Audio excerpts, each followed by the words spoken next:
والبروفيسور إيدير حاشي هو أيضا عضو في المجلس في اللجنة la commission. Il fait partie de la commission en même temps chercheur au CRASC d'Oran. Le thème de la conférence Lalla Fatma Soumer, la résistance algérienne au féminin. Vous pouvez pas... oui. Pardon.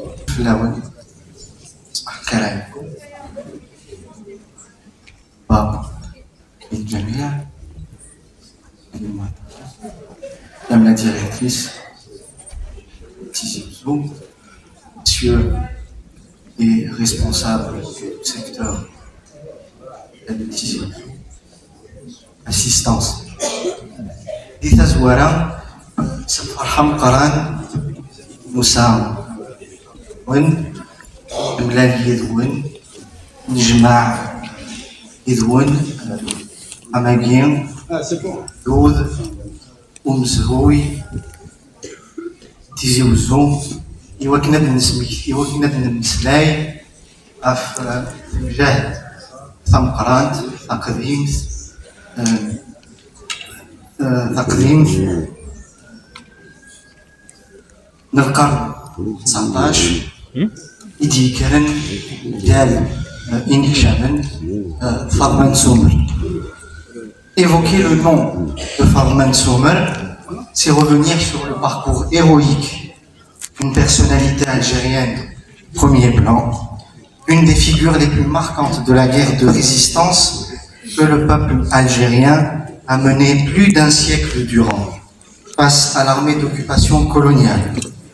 L'Algérie a eu raison de transférer la dépouille de Fadman Soumer au carré des martyrs et panthéon national de l'Alia en 1995, aux côtés de l'émir Abdelkader, pour être les deux représentants de la résistance algérienne du XIXe siècle.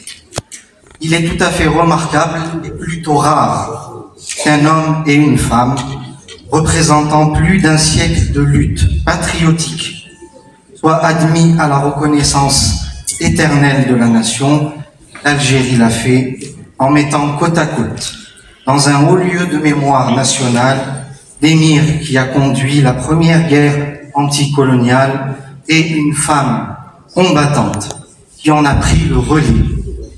En 2022, l'Algérie a pu obtenir la restitution des dépouilles de 24 autres grandes figures de la résistance algérienne du XIXe siècle, dont celle de Mohamed Lemdjed Ben Abdallah Ben Abdelmalek, plus connu sous le pseudonyme de Boubarla.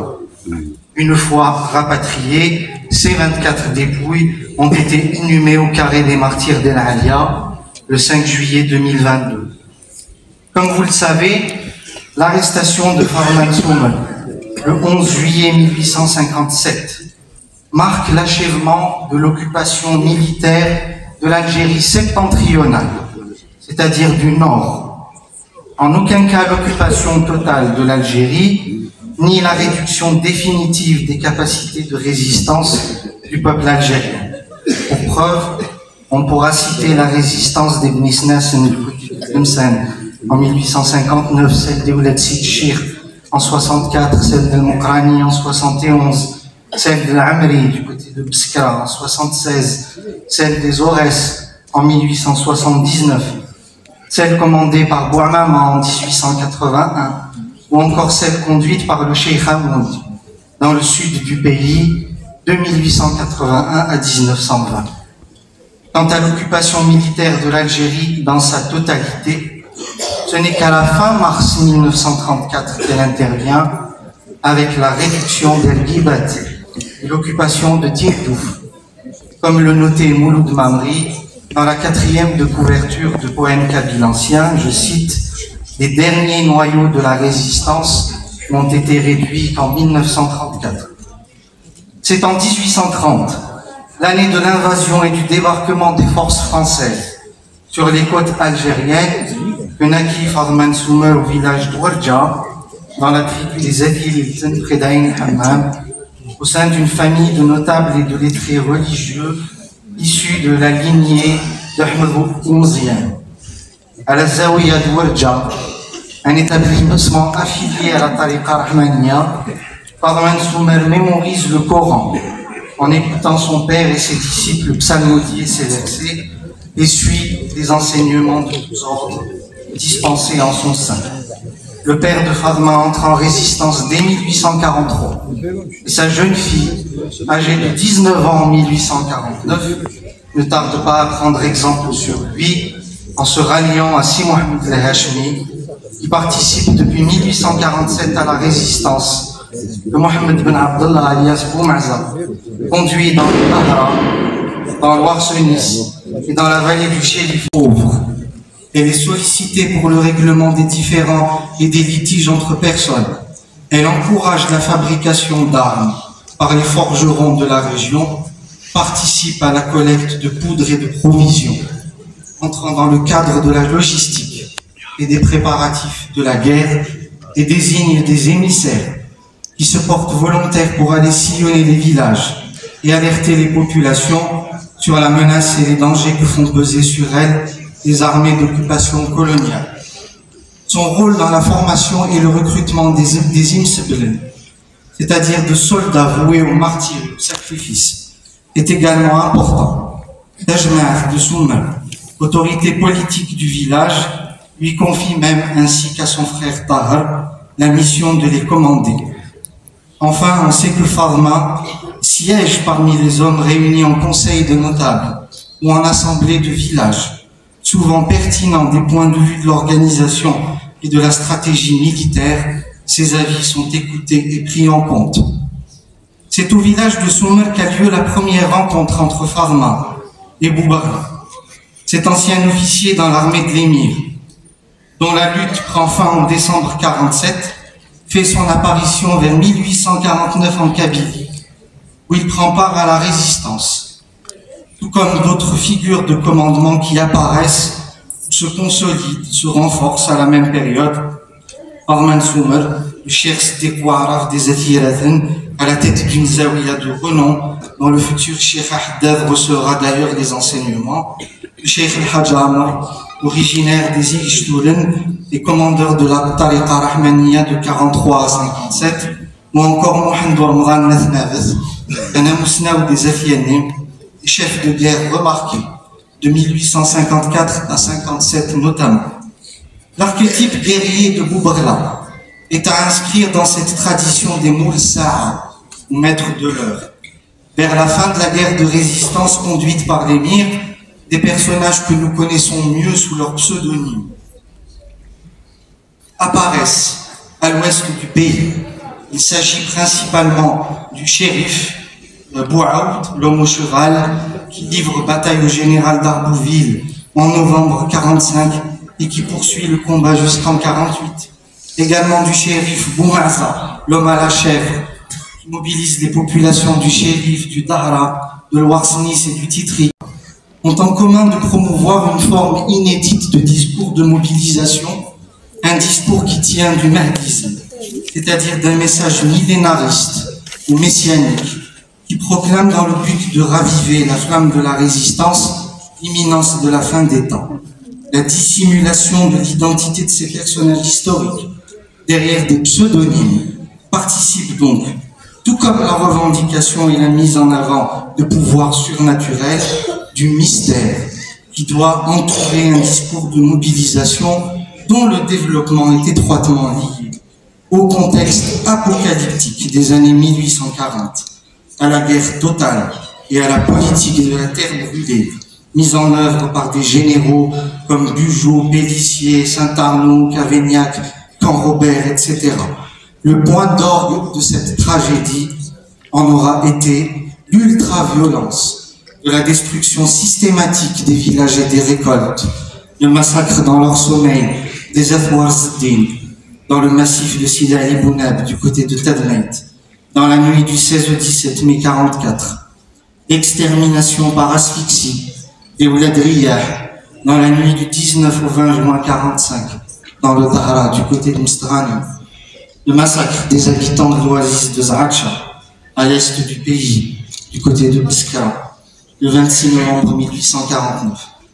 Lors de la bataille qu'il livre le 19 juin 1852 aux troupes du général Beauprêtre, Boubarla est atteint d'une blessure à la tête à laquelle il survit miraculeusement. Les faits troublants viennent donc parfois alimenter cette croyance dans des hommes à l'épreuve des balles et de l'adversité, à l'image de Boubarla. L'association de Farman Soumer et de Boubarla, pour un seul et même dessein de guerre patriotique, ne tarde pas à produire ses éclats. En juin 1854, le maréchal Jacques-Louis Randon, gouverneur général de l'Algérie depuis décembre 1951, installe son campement et poste de commandement à Tadmeit, riche plaine en aval de l'Oued Sebaou. Il charge le capitaine Charles-Joseph François Wolf, chef du bureau arabe d'Alger, de pourchasser Boubarla dans le Durdur. En juillet 1954, dissimulé dans les reliefs et les ravins des environs de Tazrout, près d'Ain Hammam, Farma et ses combattants prennent par surprise quelques 8000 soldats français, commandés par des généraux. Le capitaine Wolf est contraint de sonner la retraite. Boubarla lance sa cavalerie à leur poursuite. La colonne française est terrassée par une armée de partisans déterminés. Plusieurs centaines de soldats français sont tués ou blessés. Farman Soumer n'a que 24 ans lorsqu'elle remporte cette bataille. Après cette victoire mémorable, de nombreux combattants viennent gonfler les rangs de la résistance, mais le gouverneur général Randon ordonne à plusieurs généraux français de détruire les villages en lutte, d'incendier vergers, figuiers et oliviers. Boubarla est tué quelques mois plus tard, le 26 décembre 1854. Farman Soumer poursuit le combat et doit faire face, en 1857, à 35 000 soldats français, commandés par les généraux MacMahon, Youssouf, Renaud et Messia notamment. Le 24 juin 1957, elle se porte à l'assaut de Fort Napoléon, à la tête de 5000 hommes, dont 1 millier d'Imsplen et plusieurs centaines de femmes, comme le signalait le professeur Zridi, avant d'être défaites sur le plateau d'Imsharvan, Replié au village de Taflicht, près de Tirourda, Farman Soumer est arrêté dans la nuit du 10 au 11 juillet 1957 par le général Joseph Vantini dit Youssouf en compagnie de son frère Tahar et de 200 autres combattants. Elle est alors âgée de 27 ans. Sitôt arrêtée, Youssouf se charge de la conduire et de la remettre au maréchal Randon, stationné au campement militaire de Temsguida, tandis que les tribus sont frappées d'une amende de guerre de 2 millions de francs. Farman Soumer est d'abord emprisonné dans un camp militaire aux Issel, avant d'être transférée et internée à Tablat, où elle décède 6 années plus tard, en 1863, à l'âge de 33 ans seulement. Son frère Tahar meurt lui aussi en détention en 1861. La tombe de Farman Soumer devient très vite un lieu de pèlerinage. De nombreux visiteurs viennent honorer la mémoire de l'héroïne nationale, dont plusieurs poèmes alimentent et entretiennent le souvenir. Par exemple, Amala Farman Soumer, Lal Boumzour al-Hannin, Ismi Simur al-Araj, Tourat Habur Thellir, Atsan Lissidi Sliman, Roum Ayzarin al-Hmani. La trajectoire historique de Farman Soumer symbolise toute la contribution de la femme algérienne à la résistance du XIXe siècle. Son parcours historique prouve que la gente féminine pouvait se hisser aux plus hautes responsabilités de commandement. La participation d'autres femmes prenant part au combat l'arme à la main est attestée par des témoignages au demeurant épars. On sait par exemple qu'à Alger, la dénommée Khaira est allée rejoindre son mari sur le front de bataille avant de succomber à ses blessures, une balle dans le dos, le 30 juin 1830. On sait aussi que plusieurs femmes de la Smala de l'émir, qui prenaient soin des blessés et chargeaient les balles de poudre ou de plomb, prenaient parfois part au combat aux côtés des hommes. Des femmes se sont également battues en soldates à Djbel Merrissan, dans les Bibans, à quelques kilomètres au nord de Burj Baririj, les 15 et 16 avril 1871. D'autres ont pris part à la bataille d'El Tarfa, du côté de Timimoun, en mai-juin 1901. Tanmir Salwan, je vous remercie de votre attention. الدكتور يدير حشي في هذه المحاضرة القيمة بين المعلومات التاريخية